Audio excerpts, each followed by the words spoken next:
안녕하세요. 오늘은 성공한 사람들의 정치력 101 조금 읽어드리려고 녹음을 합니다.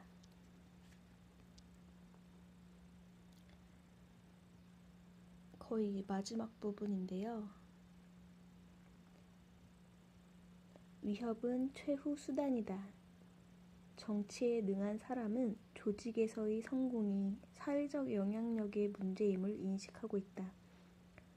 지금은 퇴역했지만 한때 사령관으로 기사자기를 수여했고 잠수함 함장을 지낸 우리 오빠는 장군들도 밤에는 잠을 자야 한다는 이야기를 한 적이 있다. 말인즉 사람들이 자신을 두려워하게 만들면 존경심이나 충성심이 생기지 않는다는 것이다. 만일 자신이 잠든 사이에 잠수함이 좌초되지 않게 하려면 장군들이 부하들의 생각을 잘 알고 있어야 한다. 아무리 명령과 통제가 지배하는 환경이라 할지라도 사람들이 자신의 관심사가 강조되고 존중될 필요가 없다고 느끼는 곳은 세상에 존재하지 않는다. 많은 연구 자료들은 사람들이 위협을 느낄 때 하위 문화가 발전한다는 사실을 보여준다.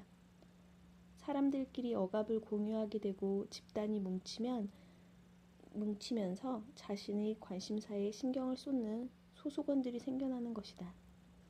실제로 저항이 일어나지 않는다고 해도 권력자들을 일상적으로 속이는 행위는 지속된다. 그리고 그 기만 행위는 결국 권력자들이 모든 행위를 해치게 된다. 사람들은 한동안 무자비한 억압에 굴종할 수 있다. 하지만 결국에는 어떤 형식으로든 반기를 든다. 지위를 막론하고 정치적으로 현명한 사람들은 질문을 던지고 평가하고 인식하고 사람들의 말에 귀 기울이고 그들의 관심을 심각하게 고려하는 태도를 보여준다. 그러고 나서 명령을 내리면 추종자들이 기꺼이 명령을 따를 자세가 되어 있음을 알기 때문이다. 나의 MBA 수업에 초대된 한 협상 전문가는 학생들에게 이렇게 말했다. 선택이 없을 때는 상대방을 협박하지 말고 방법을 찾으십시오. 협상 전문가는 그러한 방식 덕택에 자신이 수많은 성공을 거둘 수 있었다고 이야기했다.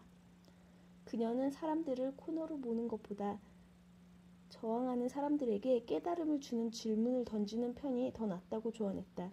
그러면 사람들이 자신이 제시한 해답에 길들여지게 된다는 것이다.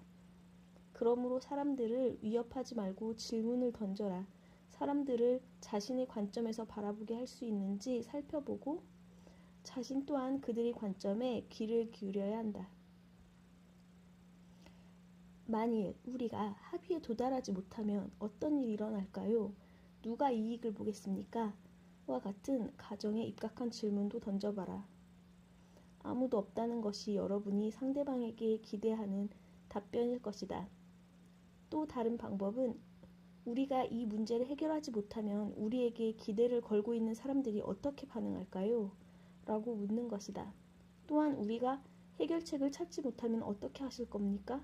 과연 그것이 이상적인 방법일까요? 라고 물을 수도 있다.